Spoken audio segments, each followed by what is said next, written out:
Good afternoon. My name is Jim Conlan, and welcome to the latest edition of our entertainment show. As you know, we've been previewing and airing live on radio for the last couple of months or so about our new documentary that's upcoming. We're delighted to be able to premiere it later on in the year. So, as you know, in the past, we've turned animated games in terms of games into sort of documentary sort of series. We've looked at probably two of the most iconic gaming franchises in the early 90s in terms of Street Fighter and Mortal Kombat. We've spoken to everyone who's appeared in voiceovers, to animated series, to cartoon series, to the movies itself, to web series, and their roles, no matter what the role, whether there was an animated voiceover, whether it was an actor, an actress, as a stunt person, a sort of such. So we decided now to delve into the third big game of the iconic gaming sort of franchise, which burst onto the scenes in the early 90s, and it took over the PlayStation by storm, and the early Xbox. And it was a Japanese company, Namco. It was their first dash into the market to try and beat out the competitors of Street Fighter and Mortal Kombat. And it was the one and only Tekken series. And Tekken was so popular in the 2000s, and it rose up to dominance that especially after the 2007 game, that people decided, directors, it's about time we turn this into movie. And the first blockbuster movie came out in 2010.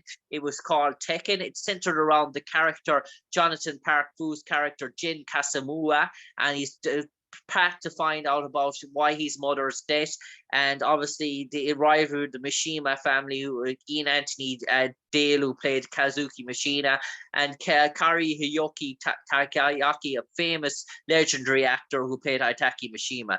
But our guest for this special episode is he played a Russian type character in this sort of thing, a Soviet type of fighter. The character was called Sergei Dragunov, and our guest this evening that played that character in the movie was Anton Kasabov. Anton, absolute pleasure to joining us this evening. I spoke to a colleague of yours, Darren Dewitt Hinson, about just previously, and he spoke about even to this day having a love for the Raven character, and having drawings and sketches and pictures of the Raven character, and loving everything to be associated with the character Raven. Is there a sort of similar experience for you about the Sergei Dragunov character? Do you like the character? Do you still have pictures in wall? If you had to play Tekken in a games or consoles, or if you're in an arcade center, would you decide, I want to be Dragunov? Is it sort of an attachment you feel, a kindness, a love to the character, since he's personally you, and you have been the first big representation of the character on a movie sort of screen? You're the first guy to play him. You're the first guy to resemble him, to play that role. So I suppose you almost feel like he's your pet child, I imagine. Absolutely. To begin with, that was one of my favorite characters in Tekken. And to top that, when I got the part and landed in Shreveport, Louisiana, to meet the cast and crew. We shot it in Shreveport, the state of Louisiana. So John Fu comes in to, they introduce John Fu, you know, the main character, the actor who plays it. He's an amazing, amazing martial artist and an actor and a friend. So I didn't know John Fu before. So they come to introduce us, and he comes in and he says, "Oh, I like your character better than Jin Kazama, than the main." He's like, "I'm in love with Dragunov. You better do a good job." So that was, you know, confirmation that my character is dear to not only me, but is well liked elsewhere. I mean, I've gotten, after the movie came out, I've gotten a lot of fan mail from all over the world. But personally, for me, to answer your question, especially after, you know, I played him, I became him on the set. It's super dear to me, and I'm very proud that I had the chance to play the Russian Special Forces Spetsnaz officer who has an interesting backstory. All the fans of Tekken know the history. Mm. And I suppose, Anton, in terms of the audition sort of process as well, and this unique thing about the Tekken sort of process, because it's not the acting ability that you have to portray as well. Obviously, that's a big part of it. But you also have to show your martial skills expertise in that sort of room to those sort of people, to show you can do all these stunts and show the quality in terms of your ability and sketches. And you probably have maybe 10, 15 minutes in a room looking over 3 or 4 judges to show how versatile, how sort of flexible you are as well. So it's almost like 2 auditions in terms of not just the one audition. Exactly. You have to be able to prove that you can act and voice, but you also have to be prepared to do any sort of stunts that they might throw out your way in terms of a surprise. What I have to say about this is, I think it's very important that the producer of the first Tekken, Stephen Paul, he decided to go with a real martial artist to play the characters and an actor second, as opposed to big studio movies and other interpretations of video games. They're also they all wanted to get first the actor, a name actor or a talented actor, and then martial artist. I think they did. Stephen Paul, the producer of Tekken, did a service to that first movie, that he chose a real accomplished, well-known martial artist. For example, John Fu. We all knew John Fu from the Tony Jaa movie. I forgot the name of it. The Protector, I think. He had a huge scene with Tony Jaa, one of the biggest martial art action stars to come from Asia in the last 10 years. So we knew about John Fu. As a martial artist and living in America, I knew about the other martial artists that got cast in the role. We had a little, us as martial artists, we had a little reservation about before we met, about the cast of Darren, because he comes from a dance background, like one of the best dancers, Michael Jackson, choreographer. And we were like, yeah, but he's not a martial artist. But once we met Darren, he's an amazing, amazing guy and an actor and a friend. Once we met Darren, he was working so hard during the rehearsals, and he was mimicking, he was getting the moves so well that we all of any doubt disappeared after we met Darren and we worked with him, especially on the rehearsal process. And I mentioned to Darren as well, and I mentioned to you, it's important when you do these sort of movies as well. It's not only the male representation of the characters that need to be strong, the female representation of the characters just to be just as strong, if not more sort of powerful as well, because they're a vital element to the gaming franchise. And some of the women that you had on the Tekken, Kelly Overton, who played the love interest of Jane, and obviously then the likes of Candice Hildebrand, who played Nina Williams, and to name a sort of few. Were you sort of taken back in terms of their abilities? Because I imagine their stunt scenes and choreography, they probably just put everything into that just as much as ye did, if not even more, I'd say. Exactly. And again, just to say, maybe repeat myself, but the fact that they chose not only girls that looked like the characters in the game, but also had, for example, Carrie is an amazing actress. I think even she's underrated. But the fact that they got girls that were talented in the martial arts and acting did a good service to the whole movie. To be honest, I'm a perfectionist, and when the movie came out, I wasn't that crazy about, because I had my bar set super high and very self-critical, and I was a little disappointed that my scene was cut like almost half.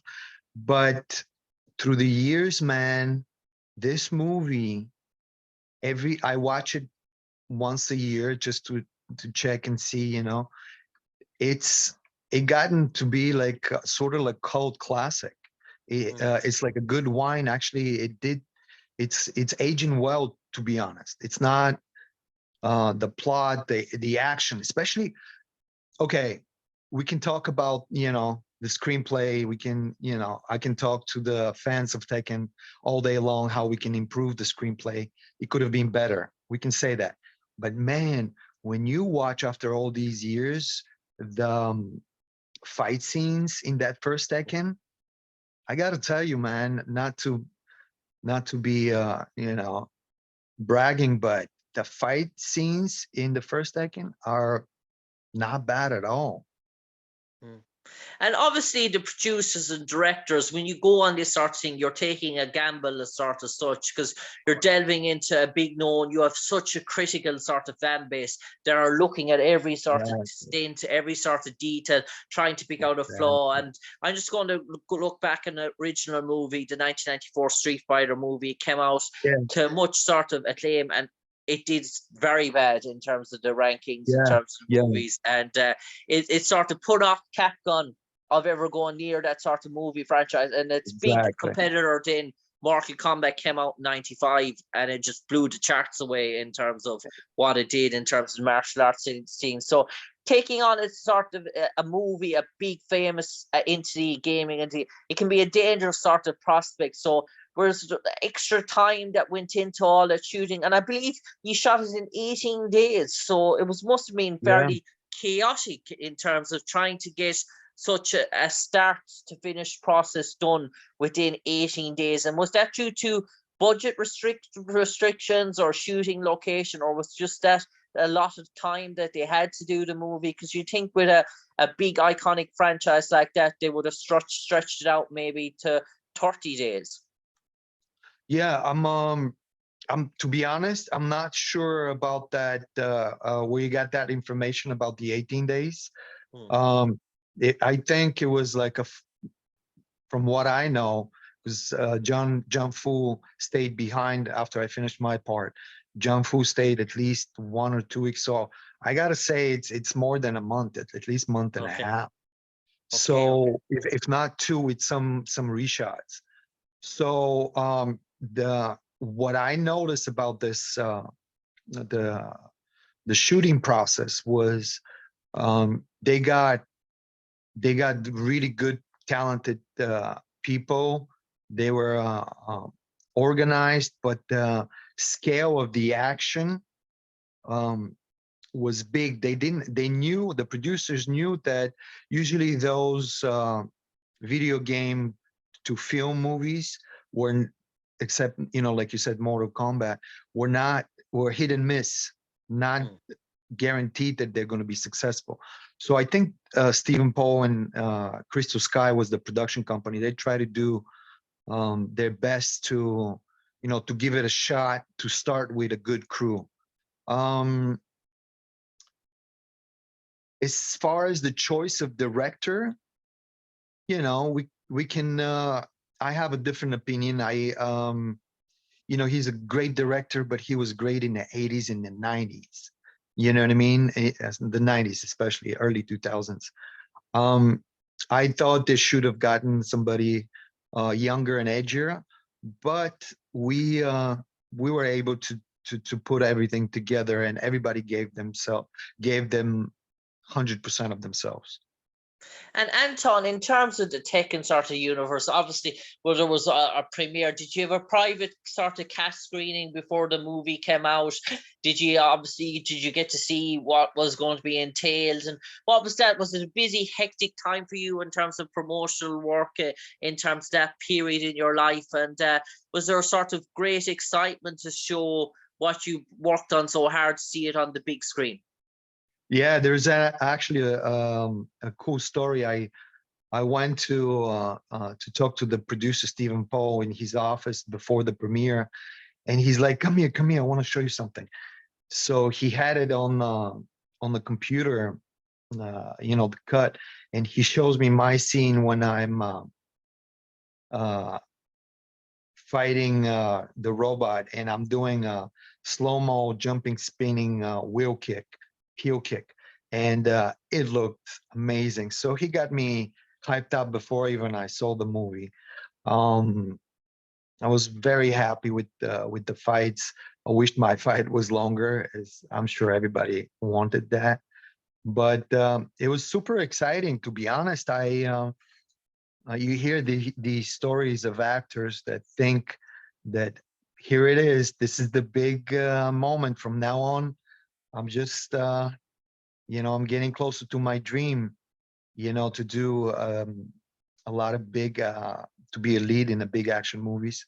So Taken came out, and the phone didn't start ringing for a couple of years after that, which was very surprising to me because, you think that will be your big break. People will see you. But it it was a step. It was the right step towards something meaningful for me as far as acting career. And like I said, with time, it became more of a even a better picture, more of a cult classic type of thing. And I suppose, Anton, in terms of portraying the character Sergei Dragunov, in terms of that opens up the possibilities in terms of voiceover work, in terms of animated TV series, cartoons, art series, web series. Were you always open to the possibilities of doing voiceover work in terms of maybe voicing the character in future sort of games and Tekken? Was always, do you feel attachment to that character, that it wasn't just movies that you were looking for, in terms that you're open to exploring all the genres, let's say, that comes with Tekken? Absolutely. I feel so connected to this character that I would love to voice him in a video game or a cartoon or whatever it comes, because I feel that is a part of me. Actually, to be just to share a secret with you, I started writing a standalone Dragunov screenplay after the movie, and it's been like 6 7 years. The script is finished, but one day I hope to be able to either star in or produce a standalone character film about Sergei Dragunov. He has a super interesting backstory, and maybe that's why the fans and John Fu loved it so much. His tongue was cut out. He was in the gulag in Siberia before he became uh, a special Spetsnaz officer.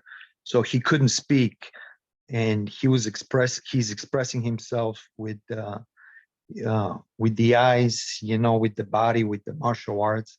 So I think, I developed a really cool backstory on this character. I'm 100% behind Sergei Dragunov. And I suppose in terms of Tekken and its sort of unique sort of bond and sort of attachment, obviously it's been, what, the last movie was in 2014. It's obviously we're coming up to 10, 11 years. And we always see when there's a drive in terms of games and obviously that there's a demand in for the fan audience base to see a movie come out. Obviously, we had the new Mortal Kombat movie that came out recently. It had gone out to success. They're actually shooting a sequel sort of thing. Do you think now is the right time to come back into that market, to try and obviously a 10-year absence and try and sort of challenge Mortal Kombat for dominance? Because your movie was sort of successful in a way. It wasn't like Street Fighter was a flop. It actually deemed success. That there are other areas now where you can sort of expand on it and take a different angles and sort of try and rival Mortal Kombat and go toe to toe with it. Absolutely. That's a great point. First of all, I have to say, and I thought about exactly the same thing after that Mortal Kombat came out, because like we know, it became super successful, and it kind of opened the door for revival of any of those iconic names, like Mortal Kombat, like especially Tekken. So I thought this would be a perfect time to do a new Tekken, and now actually, um, I don't know if you know, but the cream of the crop in Hollywood action directors, the top two or three action directors right now in Hollywood are martial artist stuntman. David Leitch, he directed Bullet Train, Deadpool 2, and helped Chad Stahelski direct John Wick. David Leitch was a stunt double to Brad Pitt, and we used to train back in the day together. He's a martial artist. Chad Stahelski, John Wick's director, one of the top action directors, stunt double to Keanu Reeves in Matrix, a good martial artist, judo, weapons. Also the director for the new Chris Hemsworth movie on Netflix. I forgot the name of it. Not Transformer, Transporter, or I forgot the name of it. The new Chris Hemsworth. So he's also, there's a small action group in Hollywood that they made their own production company, all martial artist stuntmen, called 8711. And they're now like the core of 8711 are the biggest action directors in Hollywood. So man, if there was a time to do a martial art, big budget studio remake, now if they do any of these, especially Tekken, with one of these directors, it's another level, it's another story. It's going to be amazing. This is the time to do it. Actually. On that note, Anton, my final question for you, and probably the hardest question I'm going to ask you now, in terms of, I mentioned this Darwin, I mentioned this Charlotte Kirk as well. Let's pretend there was a Tekken encyclopedia, a sort of dictionary as such, from A to Z, and they went through all those sort of fictional sort of characters.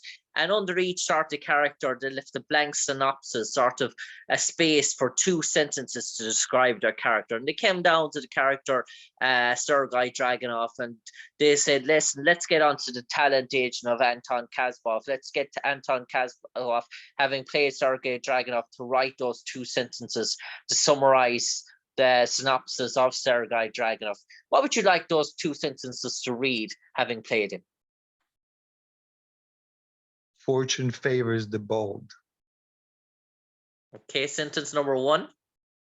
Have you another sentence? We got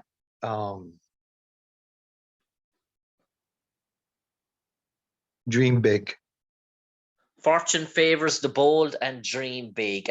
Anton Kasabov, thanks for sharing your memories this evening to relive your moments of playing Sergei Dragunov in the Tekken movie. It's fantastic to hear that you're still very much in love with the character and still very much open to the opportunities of reforming that character, whether it be an animated series, whether it be in voiceovers, maybe future acting series, web series, Netflix series, who knows down the future, and if there's more the movie revival, that you're still very much in touch with that character. It still holds a special place in your heart, and you're very open to have opportunities. And no doubt we'll be speaking to you in the future time, and we'll be excited to talk to you again about your new project coming Tekken, whether it's your own directed project or look, behold, that you're in another representation, voicing or acting out the Dragunov character as one. You hold a unique sort of title to your own. You're the very first guy ever to portray Sergei Dragunov in an action premiere in a movie release movie.